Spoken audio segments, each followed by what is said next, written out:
ബിസ്മില്ലാഹിർ റഹ്മാനിർ റഹീം. ലൗ അൻസൽനാ ഹാദൽ ഖുർആന അലാ ജബലിൻ ലറഅയ്തഹു ഖാശിഅൻ മുതസദ്ദിഅൻ മിൻ ഖശിയത്തില്ലാഹ്. ലൗ അൻസൽനാ ഹാദൽ ഖുർആന അലാ ജബലിൻ, ഈ വിശുദ്ധ ഖുർആനിനെ നമ്മളൊരു പർവ്വതത്തിൻ്റെ മുകളിലായിരുന്നു ഇറക്കിയിരുന്നതെങ്കിൽ എന്ത് സംഭവിക്കും? പർവ്വതത്തിന് ലറഅയ്തഹു ഖാശിഅൻ മുതസദ്ദിഅ. ഖാശിഅൻ മുതസദ്ദിഅൻ, ഖുർആൻ ഒരു പർവ്വതത്തിൻ്റെ മുകളിലിറങ്ങി. റസൂലുള്ളാഹി സ്വല്ലല്ലാഹു അലൈഹി വസല്ലം തങ്ങൾക്ക് ഖുർആൻ അവതരിക്കുന്നു അല്ലേ?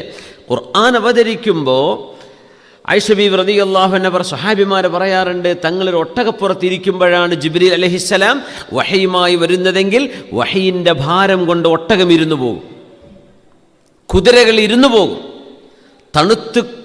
തണുത്ത് വിറക്കുന്ന ഒരു ദിവസം, ഒരു അതിശൈത്യമുള്ള രാത്രിയിലാണ് ഖുർആൻ ഇറങ്ങുന്നതെങ്കിൽ ആ ആയത്തുകൾ അവതരിച്ചു കഴിഞ്ഞാൽ ഹബീബായ നബിയുടെ നെറ്റിത്തടം വിയർത്ത് തുടുത്തിട്ടുണ്ടാവും.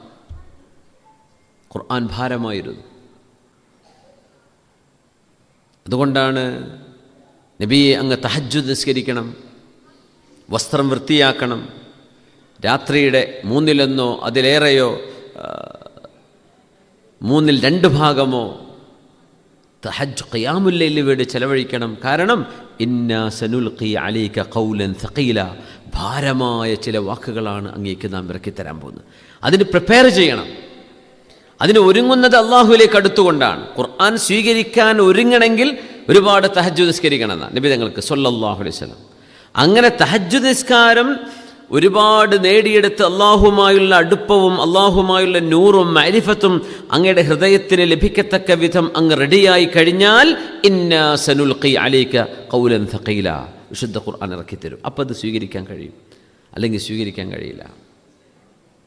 പർവ്വതത്തിൽ ഇറങ്ങുകയായിരുന്നുവെങ്കിൽ തങ്ങളുടെ കൽബിലേക്കാണ് ഖുർആൻ ഇറങ്ങുന്നത്. നസ്സലഹു അലാ ഖൽബിക്, അങ്ങയുടെ കൽബിലേക്കാണ് ഖുർആൻ ഇറക്കി തന്നത്. നബി തങ്ങളോട് ഖുർആൻ പറയാണ്, അങ്ങയുടെ ഹൃദയത്തിലേക്കാണ് ഖുർആൻ ഇറക്കിയത്. അത് ഭയങ്കര അത്ഭുതമാണ്. അതുകൊണ്ട് നബുവത്തിൻ്റെ മുമ്പ് എത്രയോ തവണ ഹബീബായ സ്വല്ലല്ലാഹു അലൈഹി വസല്ലം തങ്ങളുടെ കൽബ് സംസം കൊണ്ട് കഴുകുകയും വമലഅഹു ഈമാനൻ വഹിക്മതൻ, ഈമാനും ഹിക്മത്തും അതിൽ നിറച്ചു വെക്കുകയും ചെയ്തിട്ടുണ്ട്. എന്നിട്ടാണ് മിഅ്റാജിന് കൊണ്ടുപോയത്. നബുവത്തിൻ്റെ മുമ്പ് അത് സംഭവിച്ചു നബി തങ്ങൾക്ക് സ്വല്ലല്ലാഹു അലൈഹി വസല്ലം. സ്വീകരിക്കാനുള്ള ഒരുക്കം വേണം. ഇനി പർവ്വതത്തിൻ്റെ മീതെയായിരുന്നു ഖുർആൻ ഇറങ്ങിയിരുന്നതെങ്കിൽ ലറഅയ്തഹു ഖാശിഅൻ മുതസദ്ദിഅൻ മിൻ ഖശിയത്തില്ലാഹ്. ഖാശി എന്ന് പറഞ്ഞാൽ പേടിച്ച് ഭയന്ന് തലതാഴ്ത്തി വിനയാന്വിതനായി നിൽക്കുമ്പോഴാണ് ഖാശിഅൻ എന്ന് പറയാം. ലൗ അൻസൽനാ ഹാദൽ ഖുർആന അലാ ജബലിൻ ലറഅയ്തഹു ഖാശിഅ. ഈ വിശുദ്ധ ഖുർആനാണ് പർവ്വതത്തിൻ്റെ മുകളിൽ അവതരിച്ചിരുന്നത് എങ്കിൽ, പർവ്വതം ഒരു മനുഷ്യനെ പോലെയല്ല, ഉറച്ചു നിൽക്കുന്ന സാധനമാണ്. നമ്മൾ 2 കാലിൽ നിൽക്കുന്ന ഭാഗ്യ ഭൂമിയെ ടച്ച് ചെയ്യുന്നുള്ളൂ. പർവ്വതം അങ്ങനെയല്ല. എത്രയോ സ്ക്വയർ കിലോമീറ്ററുകൾ ചിലപ്പോൾ ഭൂമിയിലേക്ക് ആണ്ടുപൂണ്ട് കിടക്കുന്നുണ്ടാവും അതിൻ്റെ വേരുകൾ. അത്രയും ഫേമാണ്.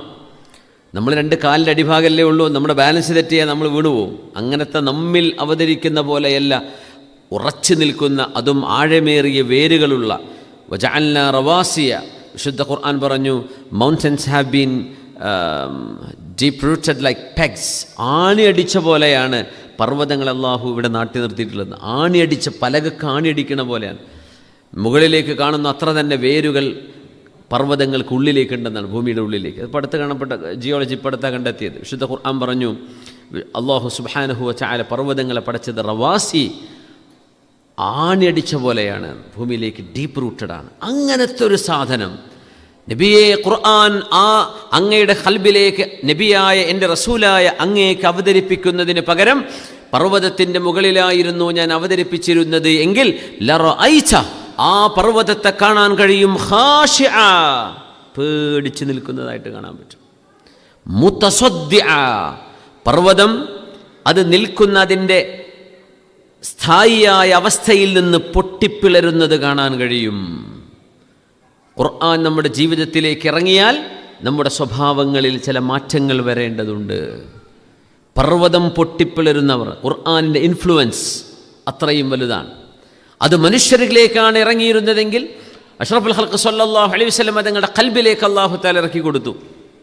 പർവ്വതത്തിനാണ് ഇറങ്ങിയിരുന്നതെങ്കിൽ ലറഅയ്തഹു ഖാശിഅൻ മുതസദ്ദിഅൻ, എങ്ങനെ പിളരും? മിൻ ഖശിയത്തില്ലാഹ്, അല്ലാഹുവിനെ ഭയപ്പെട്ടുകൊണ്ട്. ഖുർആൻ അല്ലാഹുവിൻ്റെ കലാമാണ്. അല്ലാഹുവിൻ്റെ കലാമിനെ ഭയപ്പെട്ടുകൊണ്ട് ഹൃദയം, മനുഷ്യൻ്റെ സ്വഭാവത്തിൽ വിള്ളലുകൾ, മനുഷ്യൻ്റെ സ്വഭാവങ്ങളിൽ മാറ്റങ്ങൾ വരണം. നമ്മുടെ സ്വതസിദ്ധമായ ശരീരത്തിൻ്റെ പ്രകൃതങ്ങളെ അവിടെ പൊളിച്ചെഴുതേണ്ടതുണ്ട്, ചില മാറ്റങ്ങൾ വരുത്തേണ്ടതുണ്ട്. അങ്ങനെയാണ് ഖുർആന് ഇടപെടാൻ കഴിയുള്ളൂ. ഖുർആൻ ഇറങ്ങിപ്പോയി, നമ്മളൊരു മാറ്റവുമില്ല. അങ്ങനെ സംഭവിക്കാൻ പാടില്ല.